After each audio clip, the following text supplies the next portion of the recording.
आप सब मीडिया के माध्यम से मैं अरशद वारसी हूँ। मेरा नाम अरशद वारसी है और मैं आमेर का ही रहने वाला हूँ। पुलिस कमिश्नर से मैं ये सवाल करना चाहता हूँ कि अगर कोई क्षेत्र किसी थाने में नहीं आता है और उसके बराबर में एक और थाना है, उसके भी क्षेत्र में नहीं आता है, तो अगर वहाँ घटना घटती है तो उसकी जिम्मेदारी किसकी है? उस घटना को कौन कवर करेगा? कौन उस केस को देखेगा? ये पुलिस कमिश्नर साहब से मैं सवाल करता हूँ, क्योंकि ऐसा ही एक मामला है, मेरा अपना मामला। वैसे तो जयपुर में भूमाफियाओं का बहुत ज़्यादा आतंक है, उसमें सभी जाति के हैं, मुसलमान भी हैं, हिंदू भी हैं, सभी जात के हैं भूमाफिया, जो गरीब लोगों को बेपनाह सताए हुए हैं। 15-15, 16-16 साल से लोगों को ज़मीन देने के नाम पर, किश्तों में ज़मीन देने के नाम पर उनसे पैसा हड़प लिया और ना आज तक उनको वो पैसा उनका वापस मिला और ना ही उनको वो ज़मीन मिली। उसका एक मैं भी उसी ठगी का शिकार हूँ। मैंने 2015 में मेरा एक बहुत ख़ास दोस्त दिलशाद मंसूरी, जो कि जयपुर के बांस बदनपुरा में रहता है, पुलिया नंबर 2 के नीचे उसका मकान है और 3 माले का मकान है। अभी सुना है कि उसने 1-1.5 करोड़ का और मकान ख़रीदा है 4 दरवाजे में, गार्डन के आसपास में कहीं। वायरल मैंने नहीं देखा है। 2015 में उसने मुझे किश्तों में प्लाट देने के नाम पे नक्ची घाटी के समीप में थौलाई गांव के पास से 200 मीटर पहले ही मेन सड़क से लगे हुए एक ज़मीन दिखाई और बोला कि अरशद भाई, ये 2015 की बात है कि मैं इसमें खुशीनगर के नाम से प्लाटिंग कर रहा हूँ, आप इसमें प्लाट ले लो। मैंने अपने भाइयों के नाम से 100-100 गज के 2 प्लाट ले लिए उससे, और किस्तें मेरे भाई उसके ऑनलाइन जो है उसके खाते में पैसे वहाँ से 4,000 रुपये महीना किस्त डालने लगे। 100 गज का 2,000 रुपये महीना की किस्त थी। 52 किस्तों की वो ज़मीन थी। अगर 52 किस्तें पूरी होती तो वो 100 गज प्लाट मेरा होता। यानी कि 52 किस्तें जब हो गई, उसके बाद जब मैंने उससे ज़मीन के लिए कहा, पहले तो मैं उसको लगातार ये टोकता रहा। उसने ये वादा किया था कि ये जो जगह है यहाँ पर हम पार्क बनाएंगे, यहाँ पर हम मस्जिद की जगह छोड़ेंगे, यहाँ पर हम सड़कें बनवाएंगे, 30-30 फुट के रोड होंगे, बिजली खंभे होंगे। इस तरह से उसने मुझे बड़ा ही आश्वासन दिया था। मैं बार बार उससे उस 5 साल के बीच में गैप में कहता रहा कि भाई आप वहाँ कुछ करा नहीं रहो, तो वो कोई ना कोई बहाना करता रहा। बहरहाल वो पूरा हो गया, किस्तें 52 पूरी हो गई। जब ज़मीन देने का मामला आया तो बोला कि भाई यार अरशद भाई ऐसा है, वो एग्रीमेंट मेरा फेल हो गया है। जो आपने किस्तें जमा कराई हैं जी, उस किस्तों का कोई प्रूफ है आपके पास? जी बिल्कुल बिल्कुल, कैमरे पे दिखाएंगे? ये देखिए हमारे पास में ये उसकी पूरी 104 किस्तें हैं। थोड़ा आगे करके दिखाइएगा ताकि ये पता लग सके। 52 किस्तों की गड्डी, सीधा करिए इसको, सीधा करिए। इसकी 52 किस्तों की गड्डी है ये। अच्छा अच्छा अच्छा। और पूरी। एक दूसरी ये 52 किस्तों की गड्डी है। जी जी, ये चलिए। 104 किस्तें हैं मेरे पास में। तो अब जब मैंने उससे कहा कि यार ज़मीन तो दे दो, तो वो बोला कि हमारा जो है एग्रीमेंट फेल हो गया है। अब हमने थौलाई गांव में जो है ज़मीन ली है, थौलाई गांव में। तो मैंने कहा चलो भाई थौलाई गांव में दिखाओ कहाँ पर ली है। जब थौलाई गांव के लिए देखने के लिए कहता रहा तो वो 2 साल ऐसे ही टालता रहा। हाँ कल चलेंगे, परसों चलेंगे। तो उसी के घर के बराबर में एक डॉक्टर इमरान मुफस्सिल है, उन्होंने भी उससे 7 प्लाट लिए थे। उनको वो जगह पता थी। तो मैंने डॉक्टर साहब से कहा, मैंने यार डॉक्टर साहब आपको वो जगह पता है, आप चल के मुझे दिखाइए वो जगह। तो डॉक्टर साहब बेचारे अपना टाइम निकाल करके, क्लिनिक बंद कर करके वो मुझे वहाँ लेके गए। थौलाई गांव के अंदर जब मैं गया तो मैंने पूछा भाई जगह कहाँ पर है, तो वो मुझे नीचे ढलान में लेके गए।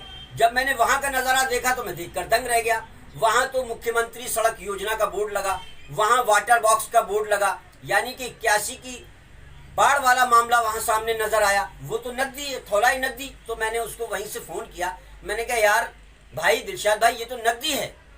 तो वो मेरे से बोला नहीं नकदी नहीं है, जगह खातेदारी की है, लेकिन 81 की बाढ़ में ये नकदी में आ गई। तो मैंने कहा भाई कानून तो ये है कि अगर नदी के बहाव क्षेत्र में यदि कोई ज़मीन आ जाती है तो आप उसमें निर्माण नहीं कर सकते। तो जब मैंने उससे जिद बहस करी तो बोला अरशद भाई अभी तक तुम्हारे 5 साल में डबल पैसे हो जाते ना। मैंने कहा बिल्कुल, अगर सही जगह पे जहाँ पे तुम मुझे दिखा रहे थे, जहाँ पे तुमने मुझे दिखाई थी, वहाँ पे मेरी ज़मीन होती तो डबल क्या तिबल हो जाती। तो बोले तिबल छोड़ो, तुम मुझसे डबल के पैसे ले लेना। मैंने कहा देखो भाई दिलशाद भाई, बिल्कुल डबल ही आपसे पढ़ेंगे आप, क्योंकि ये नकदी में तो मैं जगह लूंगा नहीं, ये नकदी है और 100% नकदी है। बोला ठीक है, मेरे से जो है आप डबल पैसे ले लेना। वो मामला चलता रहा, उसने मुझे 40,000 रुपया एक बार दिया उस डबल के चक्कर में, और 70,000 एक बार दिया, जिसकी उसने मुझसे लिखित ले ली उसके बाद, और उसने 4 महीने का मुझे टाइम दे दिया कि मैं 4 महीने में आपके पैसे दे दूंगा। वो 4 महीने और आज का दिन, जब भी उससे पैसे मांगो तो बोला अरे ऐसी मीडिया जाने कितनी आती है, तुम्हारे जैसे पत्रकार और यूट्यूब वाले और अखबार वाले जाने कितने मेरे पास आते हैं, पुलिस तो हमारी जेब में रहती है। इस घटना के बाबत आपने पुलिस में या प्रशासन में कोई शिकायत करी है पूर्व जी, में? मैंने, ये जब मामला हो गया, जब उसने पैसे देने से इनकार कर दिया, तो मैंने रामगढ़ थाने में रजिस्ट्री की जी, शिकायत। एक सेकंड, वो ये रजिस्ट्री की थी मैंने, ये देखिए इसमें सारी हैं। आपकी एफआईआर भी होगी इसमें? एफआईआर उन्होंने ली नहीं। अच्छा, उन्होंने तो फोन करके मुझे कह दिया, प्रकाश नाम का एक एसआई था रामगढ़ आंधी थाने में, उसने कहा कि भाई साहब ये मामला जो है हमारे क्षेत्र में नहीं आता है, आप रामगढ़ थाने में करो। मैंने रामगढ़ थाने में रजिस्ट्री की, तो रामगढ़ थाने से फोन आया कि भाई साहब ये मामला हमारे यहाँ का नहीं है। तो यही तो मैं कमिश्नर साहब से पूछना चाहता हूँ कि अगर थौलाई नदी रामगढ़ थाने में नहीं आती है, आंधी थाने में नहीं आती है, तो किस एरिया में आती है? वहां अगर कोई घटना घटती है, कोई मर्डर होता है, कोई एक्सीडेंट होता है, तो उसको जयपुर की कौन से थाने की पुलिस कवर करेगी?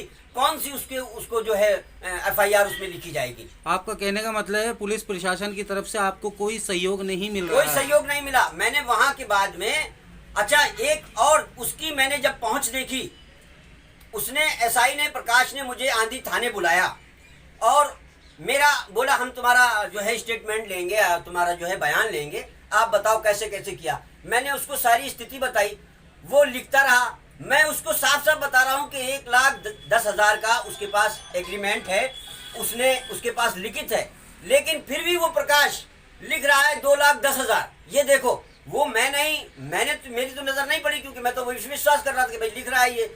हमारे साथ में एक हमारे साथी गए हुए थे, विजय साहब, विजय भाई ने देखा, बोले अरशद भाई ये तो 2,10,000 लिख रहे हैं, और 1,10,000 का तुमने उस एग्रीमेंट किया, उसमें लिखित आपने 1,10,000 की दी है। तब मैंने उनसे, प्रकाश जी से कहा, मैंने प्रकाश जी क्या हुआ, ये क्या लिख रहे हो आप, 1,10,000 लिखो ना। तो उन्होंने उसी बयान में, मेरे बयानों में काटा पीटी कर दी। तो अब आप क्या चाहते हैं इसमें?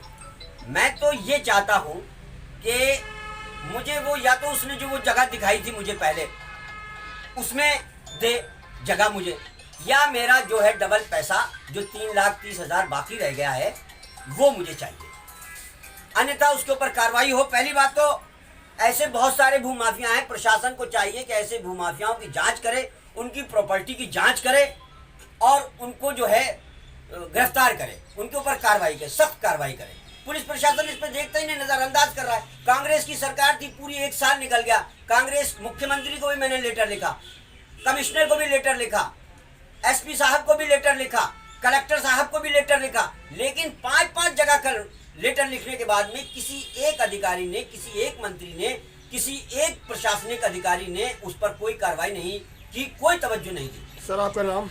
मेरा नाम अरशद वारसी है। सर मैं खुद भी एक क्यूपी न्यूज चैनल चलाता हूँ। जब मैंने 2023 में एक प्रेस कॉन्फ्रेंस और की थी, उसमें भी उसका जिक्र किया था, मैंने वो खबर भी लगाई थी, तब उसने मुझे फोन करके धमकी भी दी थी। बोले अरे तुम्हारे जैसे जाने कितने पत्रकार आते हैं और चले जाते हैं, हमारा तो काम है, पुलिस तो हमारी जेब में रहती है, हमारा तो काम ही यही है लोगों को ठगना, अब तुम्हारे जो करे चुके वो कर लो।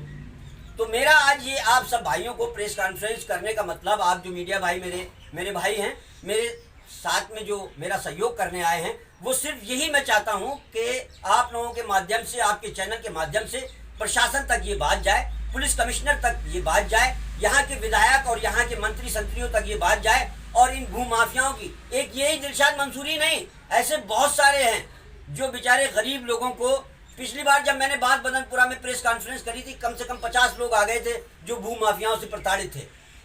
इनकी सबकी प्रॉपर्टियों की जांच हो, इनके पास इतना पैसा कहाँ से आया। 1 करोड़ रुपए की बिल्डिंग खरीद रहा है, 3-3 माले की बिल्डिंग करता है, और काम दिखा रहा है कि उसका कर रहा है बेकरी चला रहा है, बेकरी की सेलिंग कर रहा है, बिस्कुट बेच रहा है, और प्रॉपर्टी उसके पास अरबों खरबों की है। ये कहाँ से आई? इनकी जांच हो, उनके ऊपर सख्त कार्रवाई हो। पुलिस प्रशासन तो साहब अपना काम करेगा, लेकिन आप भी पत्रकार थे, तो हम आपसे पूछना चाहते हैं कि आपने आंख मीच कर ये सौदा कैसे कर लिया? भाई आंख मीच कर क्या है, देखिए विश्वास पे दुनिया कायम है। एक कहावत है कि विश्वास पे दुनिया कायम है। जिस तरीके से मैंने आपको बुलाया, आप विश्वास करके यहाँ आए। आप मेरे 20 साल पुराने दोस्त हैं। आप मेरे साथ उठते हैं, बैठते हैं, खाना खाते हैं, एक साथ पीठ से पीठ मिला के चलते हैं, कदम कदम मिला के चलते हैं। आप अगर मुझसे कोई बात कहेंगे तो क्या मैं नहीं मानूंगा? आप अगर कहते हैं कि वारसी साहब फला जगह अपन को चलना है और मैं विश्वास करके ही तो आपके साथ जाऊंगा, अब आप मेरे वहां धोखा कर दोगे, मैं कोई ख्वाब थोड़ी पड़ा हूं। तो मेरा तो उससे 20 साल की दोस्ती थी। मैं उसके सारे रात को 12 बजे उसके लड़कों के खिलाफ कार्रवाइयां हुई, हम लोगों ने उसके साथ जाके काम किया। उसके लड़के जो हैं वो क्राइम में हैं, तो आप कई उसके पास केस चल चुके हैं। तो आप शाहिद लड़का है नौशाद, उसके ऊपर लड़की छेड़ने तक का जो है इल्जाम है। तो आप प्रशासन से क्या उम्मीद रखते हैं फिर आप? मैं प्रशासन से यही उम्मीद करता हूं कि प्रशासन इस पे कार्रवाई करे। बल्कि उम्मीद क्या, मैं तो मांग करता हूं प्रशासन जल्द से जल्द इस बात में संज्ञान ले और कमिश्नर साहब इस बात पर जो है निर्देशित करें थानों को, रामगढ़ थाने को भी और आंधी थाने को भी, कि इस पर सख्त से सख्त कार्रवाई की जाए, इसकी जांच की जाए। आखिर वो नकदी में उसने इतनी बड़ी जमीन 48 प्लाट उसने कैसे बेच दिए? चलिए, धन्यवाद साहब।